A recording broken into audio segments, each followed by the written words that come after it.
বরিশালের বাকেরগঞ্জের চরাদিতে খালের বাঁধ নির্মাণ কাজে সরকারি টাকা নিয়ে ঠিকাদারি প্রতিষ্ঠান মেসার্স আভিভা এন্টারপ্রাইজের ভয়াবহ জালিয়াতি। 17 লক্ষ টাকার কাজ করা হচ্ছে মাত্র 2 লক্ষ টাকায়। ভোগান্তি থেকে মুক্ত হতে পারছে না হাজারো এলাকাবাসী। বিস্তারিত দেখুন বাকেরগঞ্জের চরাদি থেকে ফিরে মেহেদী হাসান ও আজিজুল হাকিমের ভিডিও প্রতিবেদনে। বরিশালের বাকেরগঞ্জ উপজেলার চরাদি ইউনিয়নে বহুল প্রত্যাশিত মসজিদ খোলা খালপার রাস্তার অভিশপ্ত স্লুইস গেট অপসারণ ও রাস্তার ভাঙন রোধের প্রকল্পে চরম লুটপাট ও জালিয়াতির অভিযোগ পাওয়া গেছে।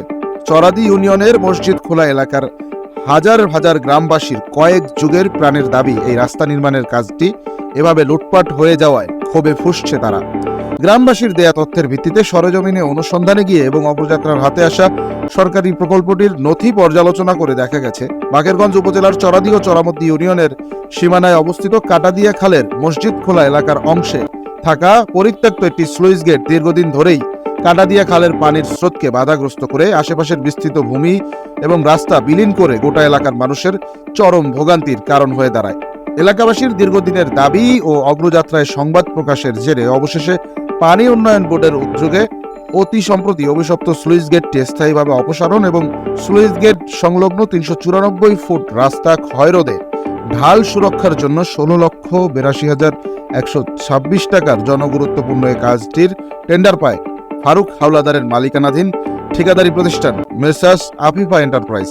কিন্তু শুরু থেকেই কাজের ধীরগতি, চরম নিম্নমানের কাজ এবং এ কাজের নামে আসা সরকারি টাকার বড় অংশই হজম করার অপচেষ্টার অভিযোগ উঠেছে ঠিকাদারি প্রতিষ্ঠানটির বিরুদ্ধে। কাজটি আমাদের সামনে যে করা হয়েছে, কাজটি সম্পূর্ণ নর্মাল ভাবে করা হয়েছে। তারপর আপনার এখানে দেওয়ার কথা আরসিসি পিলার দিয়ে কাজ করার কথা, জিও ব্যাগ দিয়ে কাজ করার কথা। এখানে আমাদের এই জায়গার বিলাম ভাঙিয়ে তারপর ওই জায়গার মাটি কাটিয়ে তারপর ওই যে বস্তা বজিয়ে এই জায়গায় দেওয়া হবে, এটা আমরা মানি না। সরেজমিনে গিয়ে দেখা যায় নিম্নমানের গাছ ও বাঁশ ব্যবহার করে খালের ক্ষতিগ্রস্ত প্রান্তে আস্তরণ বা ঢালের কাঠামো তৈরি করা হচ্ছে, যা কোনোভাবেই ভাঙন ঠেকানো বা রাস্তার লোড নিতে উপযোগী নয়।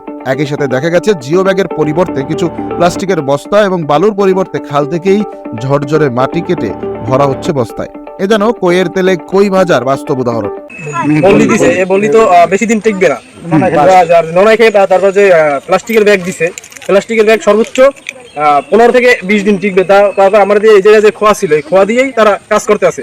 বালু বা কোনো যে ব্যাগের কোনো ই নাই। এলাকাবাসীর দাবি, এর আগে একজন ইউপি সদস্য নিজ উদ্যোগে এর চেয়ে ভালো করে বাদ দিয়েছিলেন, কিন্তু স্রোতের তোরে কিছুই টেকেনি। এইখানে দীর্ঘ 2-3 বছর আগে ব্যক্তিগতভাবে আমি পাইলিং দিয়েছিলাম এই বিলামঘাটে, সেই পাইলিংই টিকে নাই। এখন তার চেয়েও নড়বড়ে পরিস্থিতি এখন বর্তমান তারা করছে, সেটা অত্যন্ত নগণ্য। এখানে 16,82,126 টাকার কাজ, সেই কাজ অনুপাতিক হারে আমরা তাদেরকে বলেছিলাম যে অন্তত একটি অটো যেন চলাচল করতে পারে। তো তারা বলছে যে রাস্তা পাইলিং করার কাজটা মূলত আমাদের না, আমাদের হচ্ছে ভাঙন রোধ করা। তো সেক্ষেত্রে ভাঙন রোধের যদি সে বিষয়টা হয়, তো সেই ভাঙন রোধের জন্য তো তারা সেরকম কোনো কাজ করেনি। এবং আমরা বলছি যে জিও ব্যাগ দেওয়ার জন্য সেখানে তারা কি করেছে, আপনার ওই আটা ময়দার যে বস্তার ভিতরে কিছু মাটি ভরাট করে তারপর তারা প্যাকেট করে রাখছে। আপনাদের ঠিকাদারি প্রতিষ্ঠান মেসার্স আভিভা এন্টারপ্রাইজ নিম্নমানের যেসব কাজ করছে তা ফাঁকিবাজি আর সরকারি অর্থ জালিয়াতি ছাড়া আর কিছু নয়। কারণ এসব নিম্নমানের ঢাল ও মাটির বস্তা এক বৃষ্টিতেই ধুয়ে নেমে যাবে খালে, আর এলাকাবাসী সেই চিরচেনা ভোগান্তির মধ্যেই পড়ে থাকবে। স্থানীয় অনেকেই বলছেন, প্রায় 17 লক্ষ টাকা সরকারি বাজেট হলেও ঠিকাদারি প্রতিষ্ঠান মেসার্স আভিভা এন্টারপ্রাইজ কাজ করছে না 2 লাখ টাকারও। স্থানীয়দের মতে এটি তাদের সাথে তামাশা ছাড়া আর কিছুই নয়। এ ব্যাপারে পানি উন্নয়ন বোর্ড সহ ঊর্ধ্বতন সরকারি কর্তৃপক্ষের যথাযথ তদারকি এবং ঠিকাদারি প্রতিষ্ঠানটির বিরুদ্ধে ব্যবস্থা গ্রহণের দাবি জানিয়েছে ভুক্তভোগী এলাকাবাসী।